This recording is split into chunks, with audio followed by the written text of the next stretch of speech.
اس کے بارے میں ہمیں دو جگہوں سے پتہ چلتا ہے. ایک تو قرآن پاک اس کے بارے میں مختلف جگہوں پہ مختلف قسم کے احکامات دیتا ہے یا بتاتا ہے. اس کے علاوہ مختلف صحابہ جب حضرت محمد صلی اللہ علیہ وآلہ وسلم سے مختلف سوالات پوچھتے ہوں گے تو جو وہ انہیں بتاتے ہوں گے حضرت محمد صلی اللہ علیہ وآلہ وسلم، ان کو اس بتائے ہوئے کو روایات کی شکل میں وہ بھی ہم تک پہنچتا ہے. تو وہ اس لیے ایسے لگتا ہے جیسے متضاد سی باتیں ہو گئی، کیونکہ ہر شخص نے جس نے حضرت محمد صلی اللہ علیہ وسلم سے سنا اپنے اپنے فہم کے مطابق اس بات کو سمجھا اور آگے پہنچایا. تو اس وجہ سے کچھ کنفیوژن پیدا ہو گئی ہے. اگر ہم قرآن پاک کے جو احکامات ہیں ان سب کو اکٹھا کریں اور ساری کی ساری روایات کو جو موت کے بعد کی زندگی سے متعلق ہیں ان سب کو اکٹھا کریں تو جو تصویر نظر آتی ہے میں وہ آپ کو بتانے کی کوشش کرتا ہوں. بہرحال یہ میرا اپنا ظن ہے، اس کے اندر جو میرا اپنا یہ جو اس سے ڈیڈکٹ کیا ہوا قرآن پاک سے یا مختلف روایات سے، میں وہ اکٹھا ایک جگہ جمع کر کے آپ کو 2-3 منٹ میں یہ سمجھانے کی کوشش کرتا ہوں. تصویر دیکھیے، سب سے پہلے تو آپ یہ جان لیں کہ آپ جسم، روح اور نفس سے مل کے بنتے ہیں. یعنی آپ کے اندر 3 چیزیں ہیں، ایک یہ جسم، ایک روح اور ایک نفس.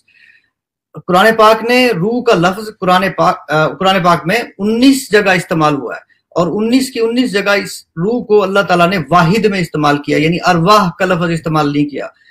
19 کا آپ کو پتا ہوگا کہ قرآن پاک سے ایک خاص تعلق ہے، ایک آیت میں بھی آتا ہے اور اس پر ہے 19. یعنی اس پہ وہ آپ نے بہت لمبی چوڑی ریسرچ سنی ہوگی کہ قرآن پاک کا میتھمیٹیکل فارمولا ہے 19، جو یہ ثابت کرتا ہے کہ یہ گاڈ کی طرف سے، یہ اللہ کی طرف سے. اس پہ ہم پھر کبھی بات کریں گے. میرا بتانے کا مقصد یہاں پہ یہ ہے کہ ہم جسم سے، روح سے اور نفس سے مل کے بنے ہیں. روح تو اس میں سے ہو گئی ایسی چیز جو اللہ کا امر ہے اور اس کا تعلق اللہ تعالیٰ سے ہے، تو روح کے لیے کوئی موت نہیں ہے. اب باقی بچ گئے پیچھے 2 جسم، یعنی ایک جسم اور ایک نفس. تو جو جسم ہے یہ تو دنیا میں بنا تھا، یہاں پہ دنیا کے اجزاء سے بنا تھا، جو بھی مرکبات جو ہمارے جسم سے بنتے ہوں گے، اور یہ دنیا کا ہی اس کے ساتھ تعلق ہے. یہ میں نہیں ہوں. میں نے پہلے بھی آپ سے ایک دفعہ پچھلے پروگرام میں ذکر کیا تھا، یہ میرا ہاتھ ہے، میرے پاؤں ہیں، میرا جسم ہے، لیکن یہ میں نہیں ہوں. جب میں اس جسم سے نکل جاؤں گا تو آپ کہیں گے کہ یہ رضوان کی ڈیڈ باڈی ہے. تو رضوان کہاں ہے؟ تو رضوان یہاں سے چلا گیا.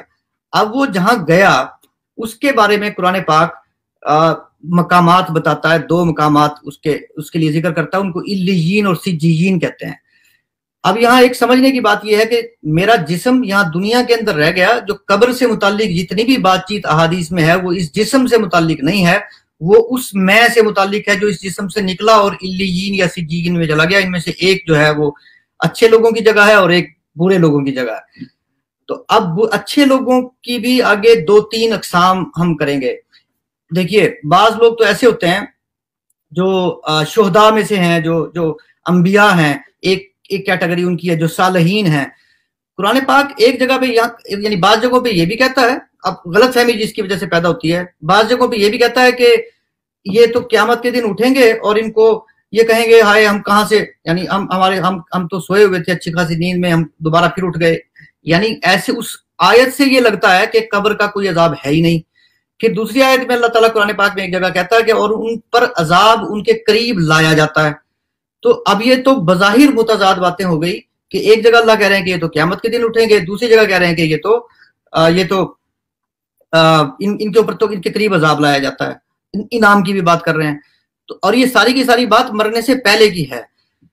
یعنی اس سے ایک بات ثابت ہوئی کہ جو قبر کے عذاب کا تعلق ہے، ایک تو وہ علیین اور سجیین، یعنی آپ کی جو قبریں ہیں وہ علیین اور سجیین ہیں، یعنی وہ آپ کی وہ نفس کی قبریں ہیں جس کو آپ برزخ کہہ لیتے ہیں، عالم برزخ کہہ لیتے ہیں. عالم کا مطلب یہ ہے کہ برزخ کا مطلب پردہ ہے، پردے کے پیچھے جو بھی عالم ہے، جو بھی دنیا، ہم اس کے بارے میں کچھ نہیں جانتے تو اس کو عالم برزخ کہہ لیتے ہیں. لیکن اب کیٹیگری 3 ہو گئی لوگوں کی. ایک انبیاء، شہداء اور صالحین جو ہیں، دوسرے ملے جلے اعمال والے لوگ ہیں جیسے میں اور آپ ہیں، اللہ کرے ہم ان لوگوں میں شامل ہوں.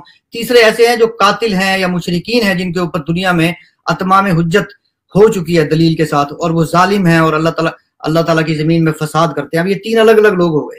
ان میں سے جو انبیاء، شہداء اور صالحین ہیں وہ تو آپ یوں سمجھیے کہ مرے ہی نہیں، ان کی تو موت آئی ہی نہیں. اگر موت آئی بھی تو جسم کو آئی، یعنی وہ زندہ ہیں. اللہ ان کے بارے میں کہتا ہے کہ ان کو تو مردہ تصور بھی نہ کرو. اور ان کے لیے انعامات ہیں، یعنی جو وہ اپنی قبر میں، یعنی جو علیین میں، یعنی جو برزخی قبریں ہیں ان کے اندر وہ ان کے جنت ہے ایک طریقے سے ان کی. وہ ایک میرے جیسے لوگ ہیں جو ملے جلے اعمال والے ہیں، ان کے اچھے اعمال بھی ہیں، ان کے برے اعمال بھی ہیں. زیادہ چانسز یہ ہیں کہ قیامت کے دن اللہ جب ان سے سوال کرے گا تو اپنی رحمت سے، حضرت محمد صلی اللہ علیہ وسلم کی شفاعت سے، یا ہمارے کاموں کا سوشل امپیکٹ دیکھتے ہوئے وہ ان میں ہمیں مغفرت کر دے گا، ہمارے گناہ معاف کر دے گا. تو ہمارے جیسے جو لوگ ہوں گے، ایسے لوگ جو ہوں گے جن کے گناہ بھی ہیں، ان کو قیامت تک کے لیے سلا دیا جاتا ہے. قبر کے اندر ان کے پاس فرشتے تو آتے ہیں، وہاں جہاں بھی آپ جائیں گے، یعنی جو بھی آپ کی قبر ہے وہ یہ والی دنیاوی نہیں، وہاں پہ وہ ان سے سوالات تو کریں گے، جو بھی ان سوالات کی نوعیت پہ، آپ کے اعمال کی نوعیت پہ آپ کو یا تو سلا دیا جائے گا لمبے عرصے کے لیے، یا پھر آپ کو انعام شروع ہو جائے گا. اور اگر کوئی قاتل اور مشرکین ہیں، ان کے لیے عذاب وہیں سے شروع ہو جائے گا. عذاب کیسا شروع ہوگا؟ وہ جلانے والا عذاب. قرآن پاک یہ کہتا ہے کہ ان کے قریب لایا جائے گا عذاب، یعنی اس کا مطلب ہے وہ عذاب کے اندر ہیں تو نہیں. آپ یہ سمجھیے کہ اگر آپ اچھا خواب دیکھ رہے ہیں یا برا خواب دیکھ رہے ہیں، یہ تو میں مثال دینے کے لیے آپ کو سمجھا رہا ہوں، تو اچھے خواب میں بھی آپ ڈرتے ہیں، تو وہ جو بھی ہماری ایک شعوری یا لاشعوری یا اس کے درمیان کی جو کیفیت ہوگی جس کے بارے وہ بھی ایک بہت بڑا عذاب ہے. تو اس عذاب کا قرآن پاک سے پتہ چلتا ہے. اور جو دوسرے لوگ ہیں ان کی میں بات کر ہی چکا. یعنی اس کا مطلب یہ ہے کہ قبر کا، یعنی جو اس ساری بات سے خلاصہ اگر میں کرنا چاہوں وہ یہ کہ قبر کا کوئی اس دنیا کی قبر سے کوئی تعلق نہیں ہے، کیونکہ بہت سارے لوگ جلائے جاتے ہیں، بہت سارے لوگ سمندروں میں چلے جاتے ہیں، غرق ہو جاتے ہیں، تو ان کی تو قبر ہے ہی نہیں، تو ان کے لیے کیسا عذاب؟ تو عذاب کیا صرف پھر ان لوگوں کے لیے جو قبر، اس کا مطلب ہے کہ قبر جو ہے وہ نفس کے لیے ہے. تو اور جو زندگی ایک خاص قسم کی ملے گی ان لوگوں کو جو انبیاء ہیں، شہداء ہیں، صالحین ہیں، سابقون ہیں، ان کے بارے میں یعنی وہ بھی دو قسم کی ہوگی. یعنی پہلے وہ ان کی ایک عبوری جنت ہے، آپ یوں سمجھیے، دوسری جو ہے وہ ایک اوریجنل جنت ہے جو قیامت کے دن آپ کو ملے گی. یعنی پہلے ان کو روایات کے مطابق برزخی جسم ملے گا، ایک برزخی جسم، اس کے بعد جنت کا جسم الگ ملے گا. یعنی جسم ایک لباس ہے جو ہم بدلتے رہتے ہیں. دنیا میں ہم نے ایک لباس پہنا ہوا ہے، برزخ میں جب بھی جس قبر میں بھی ہم ہوں گے وہاں ہمارا دوسرا لباس ہوگا، اور ایک جنت کے اندر ہم تیسرا لباس پہنیں گے. اور جو جہنمی ہوں گے، جہنمیوں کا لباس روایات کے مطابق کثیف ہوگا، سخت ہوگا. جنتیوں کا لباس لطیف ہوگا.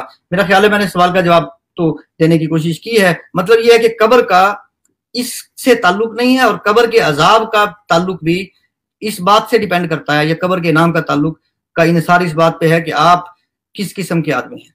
آپ انبیاء، شہداء، یعنی انبیاء تو نہیں ہیں، ہم شہداء ہیں یا صالحین ہیں یا سابقون ہیں یا نیک لوگ ہیں، یا پھر ہم ملے جلے اعمال والے لوگ ہیں، یا ہم ظالم ہیں. ان تینوں کی بنیاد پہ قرآن پاک کے علیحدہ علیحدہ احکامات موجود ہیں. ناظرین، آپ جانتے ہیں کہ دنیا میں طرح طرح کے مذہب ہیں جو خدا کا مختلف تصور دیتے ہیں.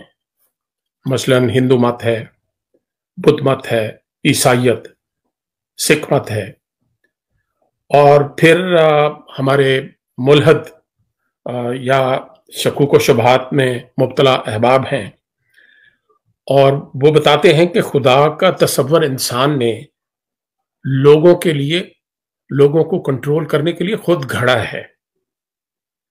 عظیم صاحب، یہ بتائیے کہ کیا واقعی خدا کہیں افسانہ تو نہیں ہے؟ جی بسم اللہ. نعوذ باللہ. ماشاءاللہ.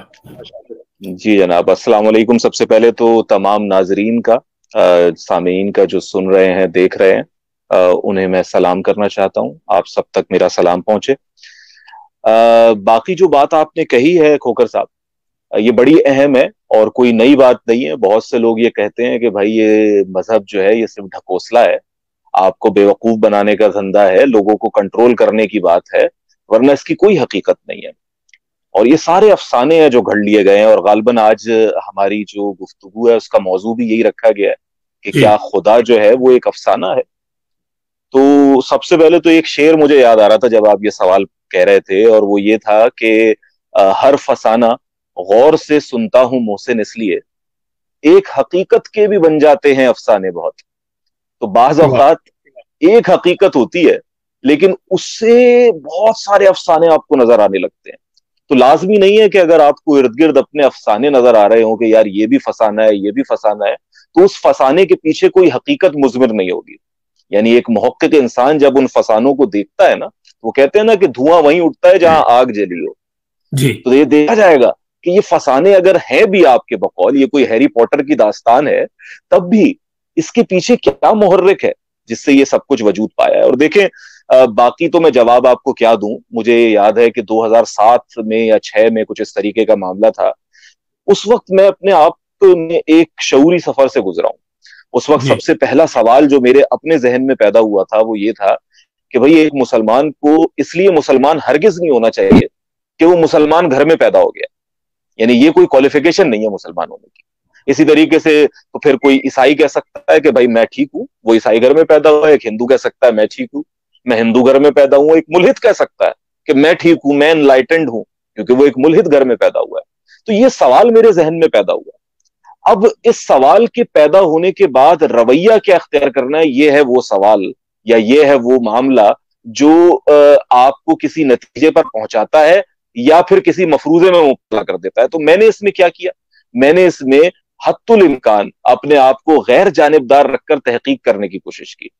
یعنی میں نے کہا کہ اچھا اگر سب مجھے بتا رہے ہیں کہ بھئی ہمیں پتا ہے کہ خدا کون ہے, ہمیں پتا ہے کہ جنت دوزخ کیسے ملیں گی, ہمیں پتا ہے کہ جی حقیقت کیا ہے, تو میں نے کہا چلو سب کی بات سنتے ہیں اور معیار یہ بناتے ہیں کہ جو حق بات ہوگی ہوگی اسے جو ہے قبول کر لیں. وہ حق بات ہمیں ہمارے مذہب میں ملے, ہمارے مسئلہ میں ملے, ہمارے فرقے میں ملے یا کسی الہاد کی گود میں ملے, ہم قبول کر لیں گے. یعنی یہ بہت بڑا فیصلہ تھا میرے لیے. لیکن اس فیصلے کے بعد میں نے قرآن حکیم کو اسٹڈی کیا. اور جب میں کہتا ہوں اسٹڈی کیا تو اس کا مطلب یہ نہیں ہے کہ بس سرسری سے پڑھ لیا, بلکہ اس کے نوٹس بنائے. جیسے ہم کیمسٹری فزکس وغیرہ کے نوٹس بناتے ہیں اور باقاعدہ سوالات پوسٹ کرتے ہیں, تو میں نے اس کے نوٹس بنائے, اس پر تحقیق کی, اس کی ایک ایک آیت کے اوپر پڑاؤ ڈالا, ڈیرا ڈالا, تحقیق کی. پھر یہاں نہیں رکا کہ قرآن مجید پڑھ لیا تو کافی ہوئی بات, بلکہ میں نے کہا اچھا مجھے یہ بات تو سمجھ آ رہی ہے لیکن یہ دیگر صحائف بھی موجود ہے, ذرا وہ بھی دیکھو. میں نے دیکھا اور اس نیت سے دیکھا کہ انہیں غلط ثابت نہیں کرنا بلکہ حق کی کھوج لگانی ہے. ٹھیک ہے. اسی دوران مجھے یاد ہے کہ ٹائم میگزین میں ایک خبر شائع ہوئی کہ بھائی رچرڈ ڈاکنز نامی ایک بہت بڑے ملحد صاحب ہیں, ان کی ایک کتاب ہے گاڈ ڈیلوژن. اگر آپ نے وہ پڑھ لی تو کوئی انسان جو ہے جو مسلمان ہے یا کوئی بھی مذہب کو فالو کرتا ہے ہو ہی نہیں سکتا کہ وہ مذہبی رہے. یعنی اس کتاب کو پڑھنے کے بعد کوئی امکان نہیں ہے کہ آپ مذہب پر قائم رہ سکیں. میں نے کہا چلو بھائی اس سے اچھی کیا بات ہو سکتی ہے. وہ بقول پروفیسر احمد رفیق اختر کے کہ میں نے تو بڑی کوشش کی کہ میں جو ہے نا ٹھیک, کون چاہتا ہے یار اتنی ریسٹرکشنز میں جینا.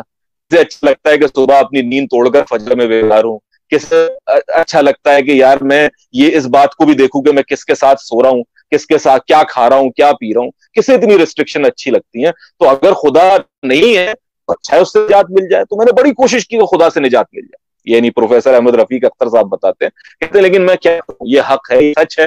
جب میں نے تحقیق کی میرے سامنے جو ہے وہ منہ پر آ کر کھڑی ہو گئی کہ یار یہ حقیقت ہے, اسے ماننے بغیر کوئی چارہ نہیں ہے, اس سے نہ چرانے کا صرف نقصان ہی نقصان ہے, حقیقت تبدیل نہیں ہوگی. تو یہ میرے ساتھ ہوا. میں نے گاڈ پڑھی, میں نے کرسٹوفر ہچنز اور جتنے بھی یہ سیم ہیرس وغیرہ ان سب کے ایتھیزم کے فلسفے کو دیکھا اور دیانتداری سے دیکھنے کی کوشش کی.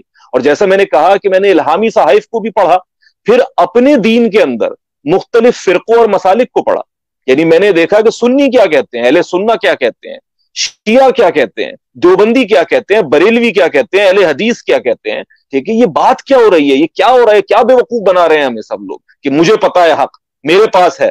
ٹھیک ہے, تو وہ جب سب دیکھا تو یوں محسوس ہوا ادریس بھائی جیسے کہ ایک پزل ہوتا ہے نا, بچپن میں ہم پزلز بناتے تھے تو اس میں اگر کچھ پیس مس ہونا تو عجیب سی تصویر ہوتی تھی, لیکن اچانک جب پیسز اپنی جگہ پہ بیٹھنے لگتے تھے تو پوری ایک تصویر آپ کے سامنے آ کر کھڑی ہو جاتی تھی.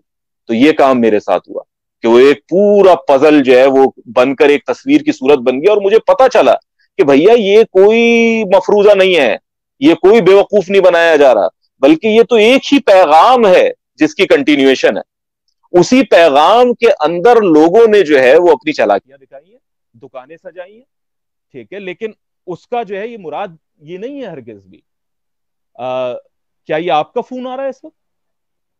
مجھے کال کی سی آواز آ رہی ہے جی. تو اس چیز سے جو ہے مجھے ایک کنکلوژن ملا کہ نہیں, یہ تو اللہ ہی کا پیغام ہے. یہ کبھی بھی یہ نہیں تھا کہ اسلام ورسز کرسچینٹی اور کرسچینٹی ورسز جوڈزم اور جوڈزم ورسز ہندوازم اور Abrahamic religion versus Vedic religion. نہیں, this is the continuation of the very same message. تو اس کو تحقیق کیا, ایک نتیجہ قائم کیا, اور آج میں آپ سے بالکل سچائی سے کہہ سکتا ہوں کہ میرا قلب بھی اور میرا ذہن بھی اس نتیجے پر راضی ہے.